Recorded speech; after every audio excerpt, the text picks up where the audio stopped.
Mér langar að nota síðustu mínúturnar sem við höfum hérna núna til þess að ræða við þig örlítið vörumerkjastjórnun eða branding. Já. Ég veit að þetta mikið áhugamál þitt og þú hefur á þessu sterkar skoðanir. Já. Hvar kreppir skóinn helst í þessari markaðsfræðslu hjá íslenskum fyrirtækjum? Hvað eru menn að gera rátt í branding? Eru menn ekki að sinna þessu nógu vel eða hafa þeir ekki á þessu nógu góðan skilning? Já, ég verða áður en við förum lengra með það, þá verði ég að fá að segja að hafa fengið til dæmis Kevin Lane Keller hingað sem kom hérna á markaðsstöðunum hjá Ímark. Það náttúrulega var bara eins og að fá Elvis þegar kemur að vörumerkjastjórnun. Hann náttúrulega er gúrúinn í þessu.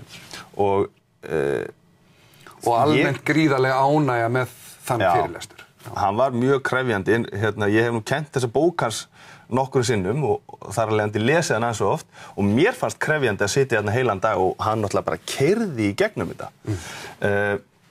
Varðandi vörumerkja uppbyggingu, ég hef á tilfinningunni að fókusinni mitt í fyrirtækjum sé alltaf of mikið á að markaðsdeildin hún fer og á að auglýsa. En það gleymist að markaðsstarfið þitt allt markaðsstarfið þitt þarf að taka nótis af því að þú ert að byggja upp vörumerki. Og líka útsöluauglýsingin, líka ef þú ert með 2 fyrir 1 eitthvað, þú þarft að taka nótis af því að þú ert að byggja upp vörumerki. Vörumerki er svona stöðuvatni sem þú byggir upp til þess að geta keyrt virkjunina. Með öðrum orðum í öllum þínum aðgerðum þarftu að bakka upp vörumerkið. Já. Og þú þarft að vita fyrir hvað það stendur, þú þarft að skilja sögu þess og sérkenni, þú þarft að vita tengingarnar. Þegar þú byggir upp vörumerkið, þá ertu með þessar sterku jákvæðu tengingar sem þú ert að reyna að leggja áherslu á og búa til við sem tengjast þínu vörumerki.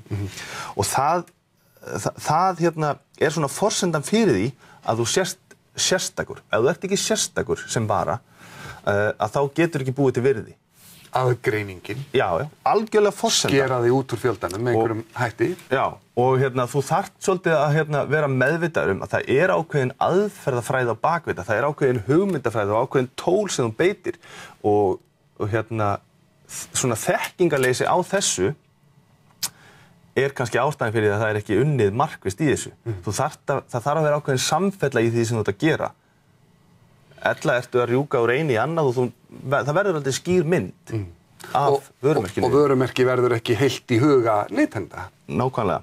Og uppbygging á vörumerki er ekki eitthvað sem þú gerir þegar þú hefur tíma eða er eitthvað svona góðæris bríari sem þú leyfir þér. Þú ert alltaf að vinna með vörumerki. Ef þú ert ekki að selja bara salt í sekkjum, þá ertu að vinna með vörumerki. Og hvort sem það er fyrirtækjamerkið þitt eða einstök vara, lína, þú ert alltaf að vinna með vörumerki. Eins og ég sagði áðan með fólksflutningsfyrirtæki, þá höfum við líka leikið okkur með að segja að við séum byggingafyrirtæki. Það þarf að byggja þetta upp.